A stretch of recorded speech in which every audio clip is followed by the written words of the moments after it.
Hello mga kamarites, ngayon ay Sabado, weekend or 1 week na dapat ay mag-grocery kami. Kaya ito na, naibigay ko na yung pinaglilista ko at syempre isasama ko kayo sa grocery day or grocery time or grocery weekend. Ganun ba yun? Iwan ko anong tawag niyan. So kung makikita niyo ako lang yung nanghahakot, syempre ako lang kasi mag-isa, wala akong kasama. At syempre gusto ko rin mag-isa.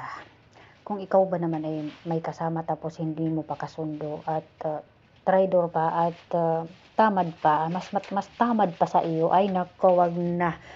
Mas gugustuhin ko na lang mag-isa mga kamarites.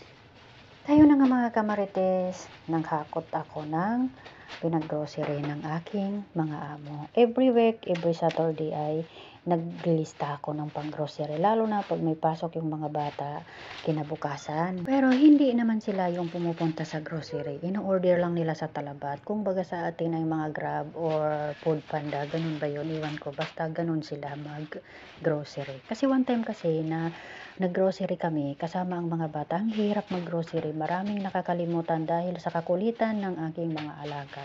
Kaya nag-decide na lang ang nanay ko na every week or every Saturday, ay sorry, hindi pala siya nag-decide. Ako pala yung nag-decide na every Saturday na ako ang maglilista ng mga kakailanganin sa aming loob ng bahay. Kung baga sa mga food, ganon. At saka yung mga iba pang gamit sa bahay kung may kailangan ako sa loob ng bahay or sa mga ginagamit ko dito sa loob ng bahay. Lalo na sa mga kailangan ng mga bata or yung pagkain nila.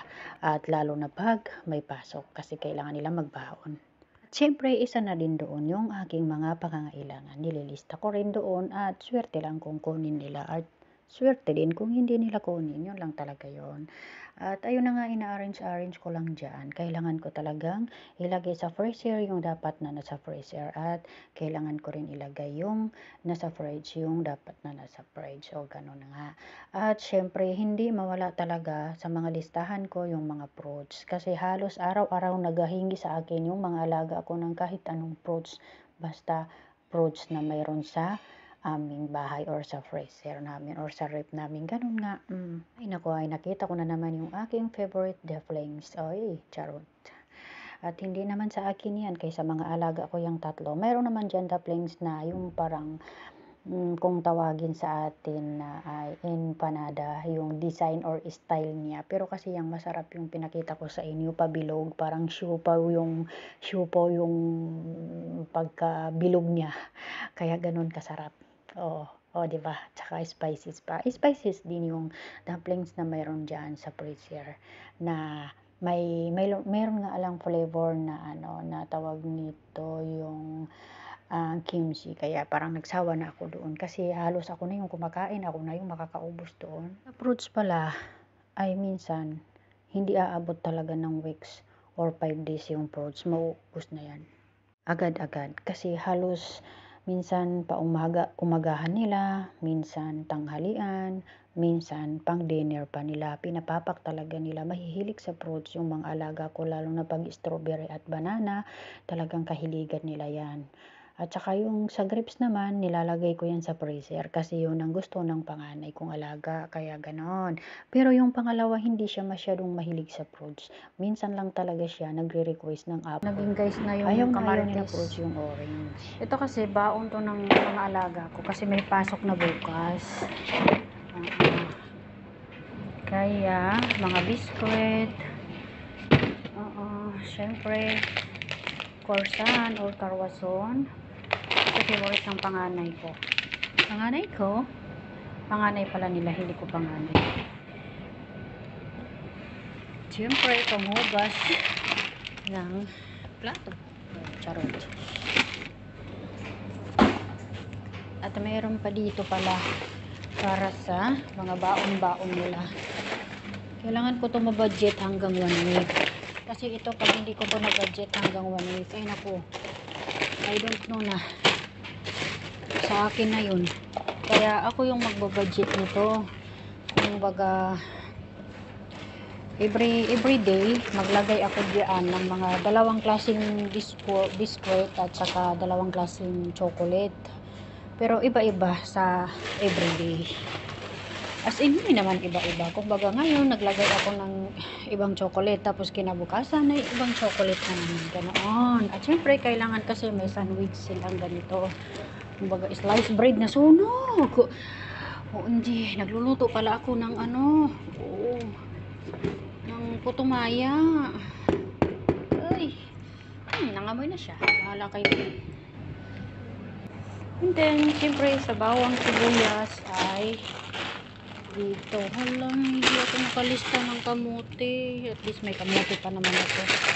Pero naman, bukas ko na buksan. Hindi naman ako magluluto ngayon eh.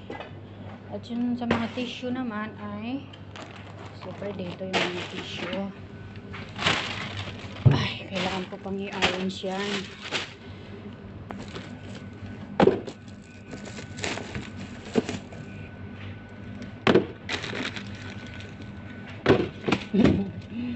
Ay, nako. Ang sarap kasi, alam mo yung mga nagbo-vlog na naglagay tak. Anong tak? Ewan ko ba. Sa ref naman yung nilalagay, diba? Uy, huwag ka malaglag. At syempre, ito naman ay pang salad ng aking nanay. Ito ko naman nilalagay yung pang salad niya.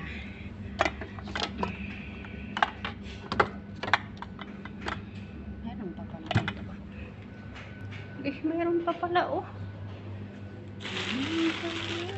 Ito. Banana. Cinnamon stick. Lemon. Banana. Okay. Ano naman to?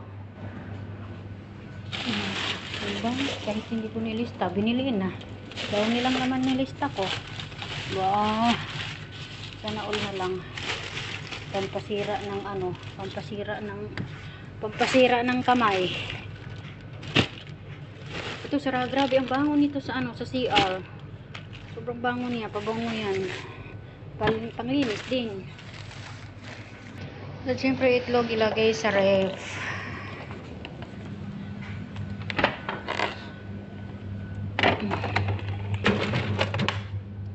Ay, hindi magkasya. Meron pang spaghetti dito.